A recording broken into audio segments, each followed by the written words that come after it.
حضرت حذیفہ رضی اللہ تعالیٰ عنہ ارشاد فرماتے ہیں کہ نبی اکرم صلی اللہ علیہ وسلم کو جب کوئی شخص امر پیش آتا تھا تو نماز کی طرف فوراً متوجہ ہوتے تھے۔ نماز اللہ کی بڑی رحمت ہے، اس لیے ہر پریشانی کے وقت میں ادھر متوجہ ہو جانا گویا اللہ کی رحمت کی طرف متوجہ ہو جانا ہے، اور جب رحمت الہی مساعد و مددگار ہو تو پھر کیا مجال ہے کسی پریشانی کی کسی باقی رہے۔ بہت سی روایتوں میں مختلف طور سے یہ مضمون وارد ہوا ہے۔ صحابہ کرام رضی اللہ تعالیٰ عنہ اجمعین جو ہر قدم پر حضور صلی اللہ علیہ وسلم کا اتباع فرمانے والے ہیں، ان کے حالات میں بھی یہ چیز نقل کی گئی ہے۔ حضرت ابو درداء رضی اللہ تعالیٰ عنہ فرماتے ہیں کہ جب آندھی چلتی تا حضور صلی اللہ علیہ وسلم فوراً مسجد تشریف لے جاتے تھے، اور جب تک آندھی بند نہ ہو جاتی مسجد سے نکلتے۔ اسی طرح جب سورج یا چاند گرہن ہو جاتا تو حضور صلی اللہ علیہ وسلم فوراً نماز کی طرف متوجہ ہو جاتے۔ حضرت صہیب رضی اللہ تعالیٰ عنہ حضور اکرم صلی اللہ علیہ وسلم سے نقل کرتے ہیں کہ پہلے انبیاء کا بھی یہی معمول تھا کہ ہر پریشانی کے وقت نماز کی طرف متوجہ ہو جاتے تھے۔ حضرت ابن عباس رضی اللہ عنہ ایک مرتبہ سفر میں تھے، راستے میں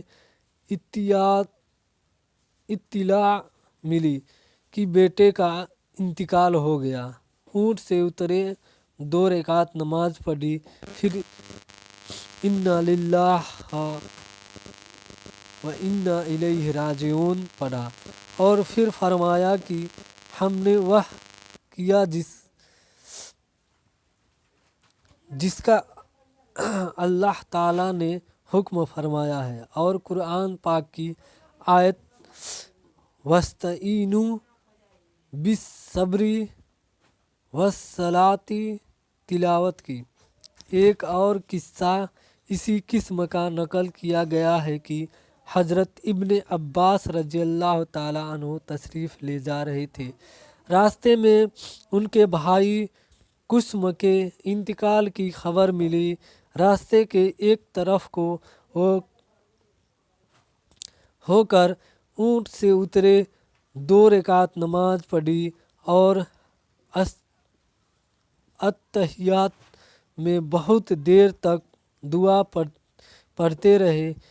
اس کے بعد اٹھے اور اونٹ پر سوار ہوئے اور قرآن پاک کی آیت وَاسْتَعِینُوا بِالصَّبْرِ وَالصَّلَاةِ وَإِنَّهَا لَکَبِیرَةٌ إِلَّا عَلَى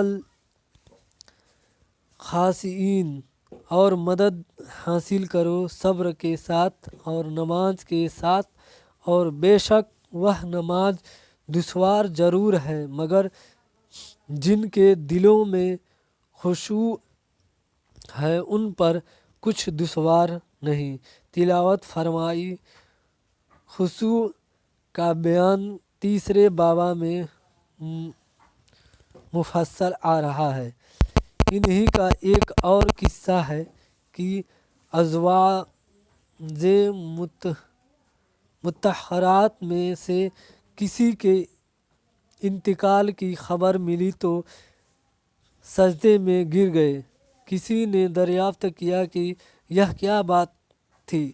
آپ نے فرمایا کہ حضور صلی اللہ علیہ وسلم کا ہم کو یہی ارشاد ہے کہ جب کوئی حادثہ دیکھو تو سجدے میں یعنی نماز میں مشغول ہو جاؤ۔ اس سے بڑا حادثہ اور کیا ہوگا کہ ام المومنین رضی اللہ تعالیٰ عنہ کا انتقال ہو گیا۔ ابو داؤد۔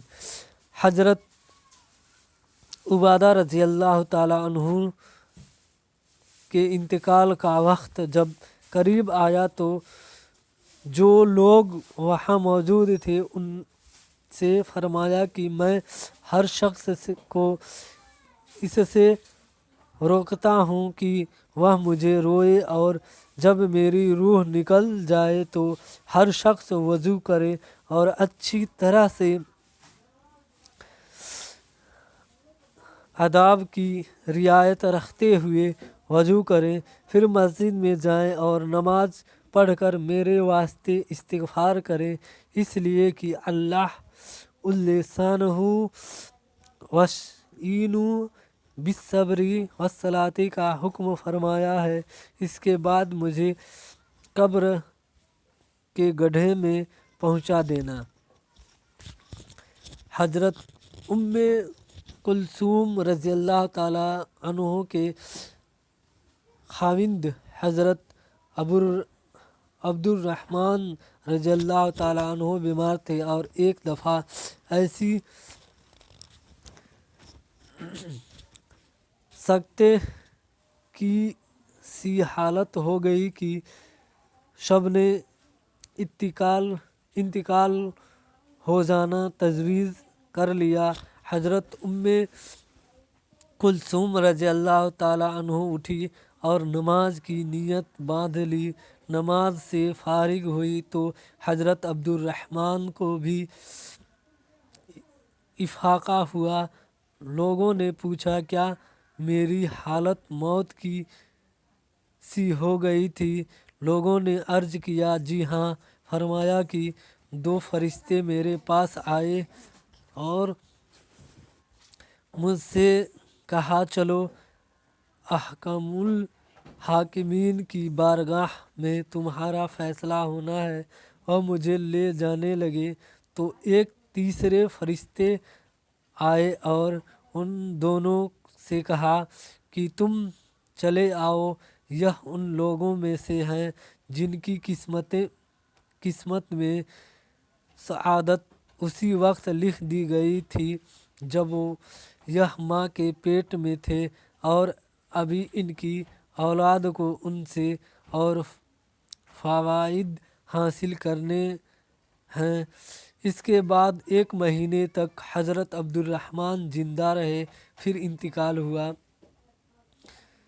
حضرت نذر رضی اللہ تعالیٰ عنہ کہتے ہیں کہ دن میں ایک مرتبہ سخت اندھیرا ہو گیا، میں دوڑا ہوا حضرت انس رضی اللہ تعالیٰ عنہ کی خدمت میں حاضر ہوا۔